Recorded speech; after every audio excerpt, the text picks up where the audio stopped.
नया शिक्षा मंत्री आने के मायने क्या है? क्या अब तुरंत संभव है शिक्षक भर्ती होना? आखिर कब होगा 5,000 शिक्षकों की भर्ती? साथियों, अगर आप छत्तीसगढ़ में आयोजित होने वाले शिक्षक भर्ती की तैयारी कर रहे हैं तो आपके भी मन में ये सारे सवाल आ रहे होंगे। इस वीडियो में हम आपके इन्हीं सारे सवालों का जवाब देखेंगे, तो बने रहिए वीडियो में शुरू से अंत तक। और अगर आप चैनल को सब्सक्राइब नहीं किए हैं तो चैनल को सब्सक्राइब करके बेल आइकन भी दबा लें। साथियों, लंबे इंतजार के बाद छत्तीसगढ़ में फुल फेज शिक्षा मंत्री का नियुक्ति हो गया है। श्री गजेंद्र यादव जी ने शिक्षा मंत्री के पद पर कार्यभार ग्रहण कर लिया है। यह पद लंबे समय से पूर्व शिक्षा मंत्री बृजमोहन अग्रवाल के द्वारा अपने पद से त्याग पत्र देने के बाद खाली चल रहा था। जब यह पद खाली था तो ये इस पद का प्रभार हमारे मुख्यमंत्री विष्णुदेव साय जी के पास था। अपने पद से त्याग पत्र देने से पहले बृजमोहन अग्रवाल जी ने घोषणा किया था कि हम जल्द ही छत्तीसगढ़ में 57,000 शिक्षकों की पद पर भर्ती करेंगे। फिर वे लोकसभा का चुनाव जीत गए और वो अपने पद से त्याग पत्र दे दिए। बृजमोहन अग्रवाल द्वारा अपने पद से त्याग पत्र देने के बाद खाली हुए शिक्षा मंत्री के पद पर मुख्यमंत्री विष्णुदेव साय जी कार्य कर रहे थे और उन्होंने युवाओं की मांग व धरना प्रदर्शन को देखते हुए घोषणा किया कि हम जल्द ही छत्तीसगढ़ में 30,000 शिक्षकों की पद पर भर्ती करने वाले हैं। लेकिन हम जो ये भर्ती करेंगे वो चरण दर चरण अलग अलग चरणों में कुल 30,000 शिक्षकों की पद पर भर्ती करेंगे और उन्होंने घोषणा किया कि हम प्रथम चरण में 5,000 शिक्षकों की भर्ती करेंगे। तो अब छत्तीसगढ़ के युवा इन्हीं 5,000 शिक्षकों की भर्ती की राह देख रहे हैं।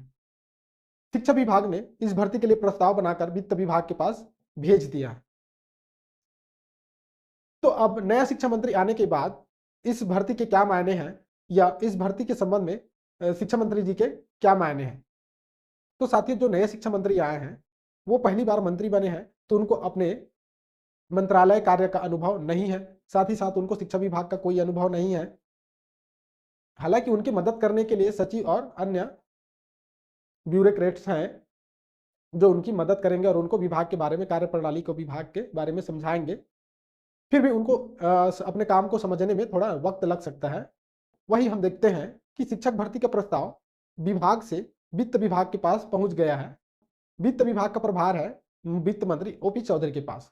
तो हम कह सकते हैं कि जो प्रस्तावित 5,000 शिक्षक की भर्ती है उस पर सर्वेसर्वा जो कार्य करना है वो है ओपी चौधरी, वित्त मंत्री। यहाँ पर वित्त विभाग से अनुमति मिलेगा तभी जाके भर्ती प्रक्रिया आगे बढ़ेगा। तो इस भर्ती प्रक्रिया में हम कह सकते हैं कि नए शिक्षा मंत्री श्री गजेंद्र यादव जी का उतना कोई मायने साबित नहीं होगा, क्योंकि प्रस्ताव वित्त के पास है और निर्णय लेने का अंतिम अधिकार वित्त के पास है। चलिए अब आते हैं हमारे दूसरे सवाल पर। क्या अभी तुरंत भर्ती होना संभव है? तो इसका जवाब है नहीं। अभी तुरंत शिक्षक भर्ती होना संभव नहीं है। अब इसके कारण क्या है? तो इसके कारण है, आप सभी को पता है कि सरकार ने घोषणा किया है कि हम 5,000 शिक्षकों की पद पर भर्ती करेंगे। उसमें 5 अलग अलग पद हैं। पहला है सहायक शिक्षक, दूसरा है सहायक शिक्षक प्रयोगशाला, तीसरा है शिक्षक, चौथा है व्याख्याता और पांचवा है पीटीआई व्यायाम शिक्षक। तो इन सभी पदों पर भर्ती के लिए व्यापम को परीक्षा आयोजित करने में लगभग 5 दिन चाहिए। मान लीजिए व्यापम एक दिन में 2 परीक्षा आयोजित कर लेता है, तो फिर भी इस कंडीशन में व्यापम को चाहिए परीक्षा आयोजित करने के लिए 3 दिन।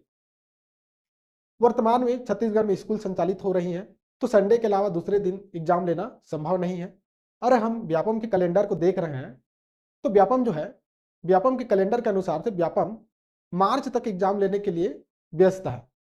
हर महीने में 2 से 3 रविवार को व्यापम जो है परीक्षा आयोजित करने वाला है, व्यापम के अगर हम शेड्यूल को देखते हैं तो इस कंडीशन में हम कह सकते हैं कि व्यापम के कैलेंडर और स्कूल संचालित हो रहे हैं उसको देखते हुए वर्तमान में शिक्षक भर्ती करना संभव नहीं है, क्योंकि शिक्षक भर्ती करने के लिए 3 दिन एग्जाम के लिए मिनिमम चाहिए और वो संडे को होगा और संडे अभी खाली नहीं है। साथ ही साथ छत्तीसगढ़ में स्कूल संचालित हो रहे हैं। व्यापम का शेड्यूल मार्च तक के लिए पूरी तरह से बुक है, फुल है एकदम से। वही अगर मान लीजिए वित्त विभाग से अनुमति मिल गया तो यह जो भर्ती है वो विषयवार होने वाला है। तो विषयवार होने के लिए राजपत्र को संशोधन करना पड़ेगा। तो राजपत्र में संशोधन करने के लिए अच्छा खासा 15 से महीने दिन का समय लग सकता है। वही व्यापम सिलेबस में बदलाव करने वाला है, तो सिलेबस में बदलाव करने, वही भर्ती प्रक्रिया लाने, आवेदन आमंत्रित करने और परीक्षा की तैयारी करने में व्यापम को भी लगभग 2 से 3 महीने का समय लग सकता है। तो इस प्रकार से हम देख रहे हैं कि व्यापम को लगने वाले समय प्लस व्यापम का जो टाइम टेबल है वो बहुत ज़्यादा व्यस्त है। इन सभी शेड्यूल को देखते हुए लग रहा है कि आगामी जो शिक्षक भर्ती है वो मार्च से पहले संभव नहीं है। तो आगामी जो भर्ती संभव है वो मार्च के बाद अप्रैल मई के महीने में संभावित हो सकता है। तो अब आप शिक्षक भर्ती की तैयारी कर रहे हैं, एक कैंडिडेट है, एक एक्सपीरियंस है, तो आपके क्या काम रहते हैं? पहले तो आपको अपनी तैयारी जारी रखना है, साथ ही साथ आपको नए जो शिक्षा मंत्री बने हैं उनसे मिलकर मुलाकात करना है और उनको बोलना है कि आप जितना जल्दी हो सके शिक्षक भर्ती की तैयारी करें, क्योंकि आप घोषणा किए हैं कि हम चरण दर चरण 30,000 शिक्षकों की भर्ती करेंगे। तो आपका 2 साल ऐसे भी चला गया है, 3 साल बचे हैं। अगर आप एक भर्ती को करने में लगभग 6 महीना का समय लगता है, तो आपको चाहिए 3 साल इस भर्ती को पूरा करने में। तो इस प्रकार से आपके पास समय कम बच रहा है, तो आप इस भर्ती को जितना जल्दी करेंगे उतना ही जल्दी आपको अगले चरण के लिए समय मिलेगा। तो जितना जल्दी हो सके भर्ती को आगे बढ़ाएं, ताकि आपको समय मिले, साथ ही साथ हमें भी नौकरी में जाने का मौका मिले।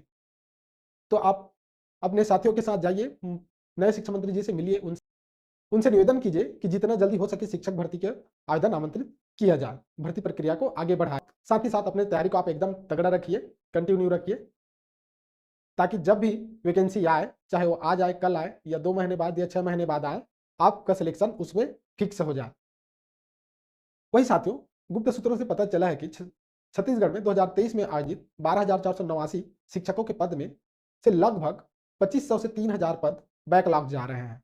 जी हाँ साथियों, 2500 से 3000 पद बैकलॉग जा रहे हैं, जिसमें से लगभग 2000 पद जो है बीएड वाले कैंडिडेट्स को सहायक शिक्षक के पद से मुक्त करने के बाद हुए हैं, क्योंकि जितने पद मुक्त हुए हैं उतने पद पर कैंडिडेट्स को बुलाया नहीं गया है, या प्रथम चरण में बुलाए गए थे लेकिन उतने पद पर पात्र कैंडिडेट्स नहीं मिले हैं, जिस कारण से वो पद खाली हो गए हैं। वही पता चला है कि शिक्षक के 900 पदों पर भर्ती नहीं हुआ है। इस प्रकार से मोटा मोटा देखा जाए तो लगभग 2500 से 3000 पद बैकलॉग गए हैं।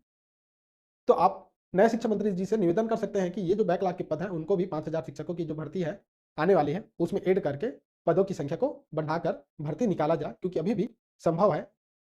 क्योंकि वित्त विभाग से अनुमति मिला नहीं है, तो हम नया प्रस्ताव बनाकर वित्त विभाग को दे सकते हैं, जिससे वित्त विभाग अनुमति आगे दे सकता है। तो आप नए शिक्षा मंत्री जी से मिलकर इसके बारे में चर्चा कर सकते हैं। साथ ही इस वीडियो में आपसे इतना ही कहना था। यह वीडियो आपको कैसा लगा कमेंट करके जरूर बताइए। वही वीडियो से संबंधित या आपके अपने तैयारी से संबंधित कोई सुझाव हो तो आप नीचे कमेंट करके हमें बता सकते हैं। शिक्षक भर्ती की तैयारी करने व शिक्षक भर्ती से संबंधित ऐसी अपडेट पाने के लिए चैनल को सब्सक्राइब करके बेल आइकन दबा लेंगे। वही अपने साथियों के साथ भी इस वीडियो को और चैनल को शेयर करेंगे। चलिए मिलेंगे जल्द अगले वीडियो में।